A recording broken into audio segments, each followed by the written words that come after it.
Hi friends, welcome to my YouTube channel. ನಾನು ಇವತ್ತು ನಿಮಗೆ ತೊಗೊಂಡು ಬಂದಿರೋ ರೆಸಿಪಿ ಸಬ್ಬಕ್ಕಿ ಪಾಯಸ. ಈ ಸಬ್ಬಕ್ಕಿ ಪಾಯಸನ ನೀವು ಮನೆಯಲ್ಲಿ ಹೇಗೆ ಮಾಡೋದು ಚೆನ್ನಾಗೇ ಇರೋಲ್ವಲ್ಲ. ಮದುವೆ ಮನೆಯಲ್ಲೆಲ್ಲ ಎಷ್ಟು ಸೂಪರಾಗಿರುತ್ತೆ, ಗೃಹ ಪ್ರವೇಶದಲ್ಲೂ ಚೆನ್ನಾಗಿರುತ್ತೆ. ಅದೇ ರೀತಿ ಮನೇಲಿ ಹೇಗೆ ಮಾಡೋದು ಅಂತ ಅನ್ಕೋತೀರಲ್ವ. ಸೇಮ್ ಅದೇ ಥರ ನಾನು ಮದುವೆ ಮನೆಯಲ್ಲೆಲ್ಲ ಮಾಡ್ತಾರಲ್ವ, ಅದೇ ಥರ ನಾನು ಸಬ್ಬಕ್ಕಿ ಪಾಯಸ ಮಾಡೋದು ನಿಮಗೆ ತೋರಿಸ್ಕೊಡ್ತೀನಿ ಫ್ರೆಂಡ್ಸ್. ಇವಾಗ ಸ್ಟಾರ್ಟ್ ಮಾಡೋಕ್ಕೂ ಮುಂಚೆ ಇನ್ನೂ ಯಾರು ನನ್ನ ಚಾನಲ್ಗೆ ಸಬ್ಸ್ಕ್ರೈಬ್ ಆಗಿಲ್ಲ, ಬೇಗ ಸಬ್ಸ್ಕ್ರೈಬ್ ಆಗಿ.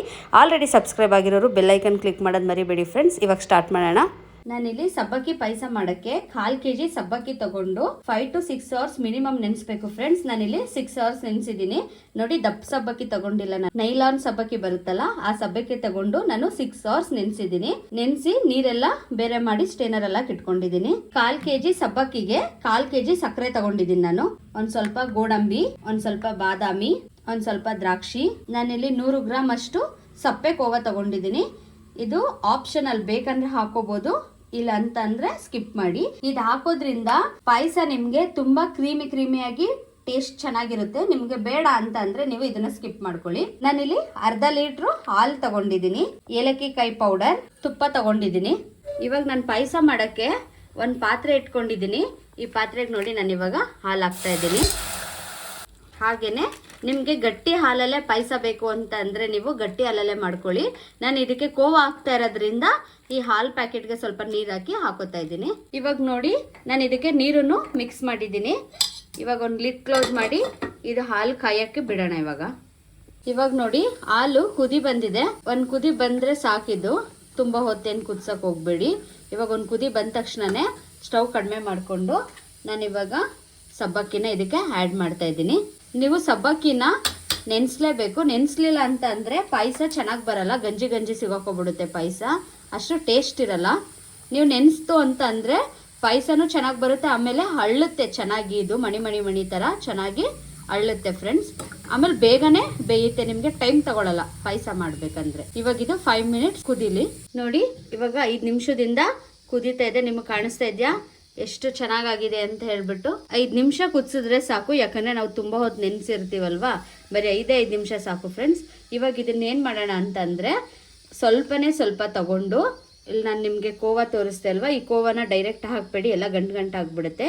ಈ ಕೋವಾಗೆ ಒಂದು ಸ್ವಲ್ಪ ಈ ಪಾಯಸ ಹಾಕೋತಾ ಇದ್ದೀನಿ. ಪಾಯಸ ಹಾಕ್ಕೊಂಡು ಚೆನ್ನಾಗಿ ಇದನ್ನು ಮಿಕ್ಸ್ ಮಾಡಬೇಕು. ನೋಡಿ, ಇದು ಕುದೀತಾ ಇದೆ ಅಲ್ವಾ, ಸಕ್ಕರೆ ಹಾಕಿದ್ರೆ ಸ್ವಲ್ಪ ತೆಳ್ಳು ಆಗುತ್ತೆ. ಆದಷ್ಟು ಯಾವುದೇ ಪಾಯಸ ಮಾಡಿದ್ರು ತೆಳ್ಳುಗೆ ಮಾಡ್ಕೊಳ್ಳಿ, ಯಾಕಂದರೆ ಆರೋದ್ಮೇಲೆ ಅದು ಗಟ್ಟಿ ಆಗೇ ಆಗುತ್ತೆ. ಈ ಟೈಮಲ್ಲಿ ನೋಡಿ, ನಾನು ಇಲ್ಲಿ ಇಟ್ಕೊಂಡಿದ್ದೆ ಅಲ್ವಾ, ಶುಗರ್ ಆ್ಯಡ್ ಮಾಡ್ತಾ ಇದ್ದೀನಿ. ಸ್ವಲ್ಪನೇ ಹಾಕ್ತೀನಿ.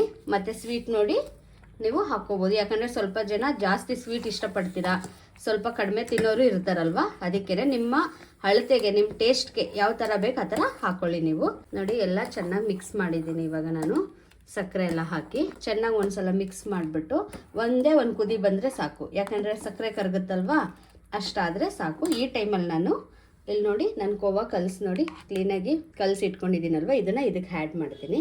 ಆ್ಯಡ್ ಮಾಡಿಬಿಟ್ಟು ಮತ್ತೊಂದು ಸಲ ಕ್ಲೀನಾಗಿ ಮಿಕ್ಸ್ ಮಾಡೋಣ. ನೋಡಿ, ನಿಮಗೆ ಕಾಣಿಸ್ತಾ ಇರ್ಬೋದು, ಕಲರು ಸ್ವಲ್ಪ ಚೇಂಜ್ ಆಯಿತು.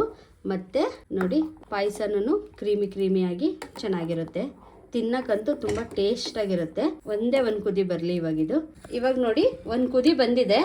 ಇವಾಗ ನಾನು ಇದನ್ನು ಪಕ್ಕಕ್ಕೆ ಇಟ್ಕೊಬಿಡ್ತೀನಿ. ಗೋಡಂಬಿ ದ್ರಾಕ್ಷಿ ಕರ್ಕೊಬಿಡೋಣ. ನಾನು ಇಲ್ಲಿ ಒಂದು 3 ರಿಂದ 4 ಸ್ಪೂನ್ ಅಷ್ಟು ತುಪ್ಪ ಹಾಕ್ತೀನಿ. ಇವಾಗ ನೋಡಿ, ತುಪ್ಪ ಕಾದಿದೆ. ನಾನು ಬಾದಾಮಿ ಹಾಕೋತಾ ಇದ್ದೀನಿ. ಬಾದಾಮಿ 1-2 ನಿಮಿಷ ಫ್ರೈ ಆಗಲಿ. ಇದಕ್ಕೇನೆ ನಾನು ಇವಾಗ ಗೋಡಂಬಿನೂ ಹಾಕೋತಾ ಇದ್ದೀನಿ.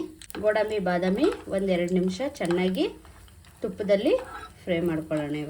ಇವಾಗ ನೋಡಿ, ಇದೆರಡು ಫ್ರೈ ಆಗಿದೆ ಸ್ವಲ್ಪ. ಇವಾಗ ನಾನು ದ್ರಾಕ್ಷಿ ಹಾಕ್ತಾ ಇದ್ದೀನಿ. ದ್ರಾಕ್ಷಿ ಯಾಕಂದರೆ ಬೇಗನೆ ಫ್ರೈ ಆಗಿ ಹರಳ್ಬಿಡುತ್ತೆ, ಅದಕ್ಕೇನೆ ಲಾಸ್ಟಲ್ಲಿ ದ್ರಾಕ್ಷಿ ಹಾಕೋತಾ ಇದ್ದೀನಿ. ಇವಾಗ ನೋಡಿ, ಇದಾಗಿದೆ.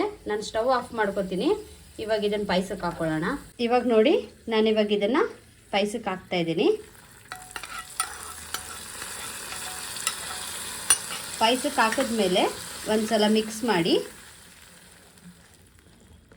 ಇದಕ್ಕೇನೆ ನಾನು ಇವಾಗ ಏಲಕ್ಕಿ ಕಾಯಿ ಪೌಡರ್ ಹಾಕ್ತೀನಿ. ನೋಡಿ, ಒಂದು ಸ್ವಲ್ಪ ಆದರೆ ಸಾಕು.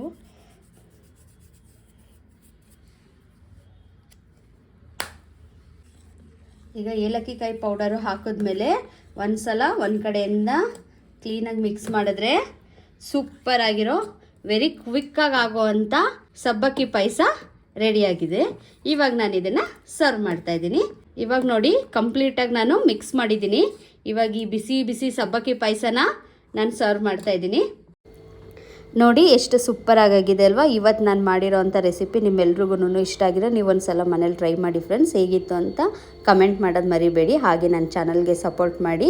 ಇನ್ನೂ ಯಾರು ನನ್ನ ಚಾನಲ್ಗೆ ಸಬ್ಸ್ಕ್ರೈಬ್ ಆಗಿಲ್ಲ ಬೇಗ ಸಬ್ಸ್ಕ್ರೈಬ್ ಆಗಿ. ಹಾಗೆಯೇ ಆಲ್ರೆಡಿ ಸಬ್ಸ್ಕ್ರೈಬ್ ಆಗಿರೋರು ಬೆಲ್ಲೈಕನ್ ಕ್ಲಿಕ್ ಮಾಡೋದು ಮರಿಬೇಡಿ ಫ್ರೆಂಡ್ಸ್. ಬಾಯ್.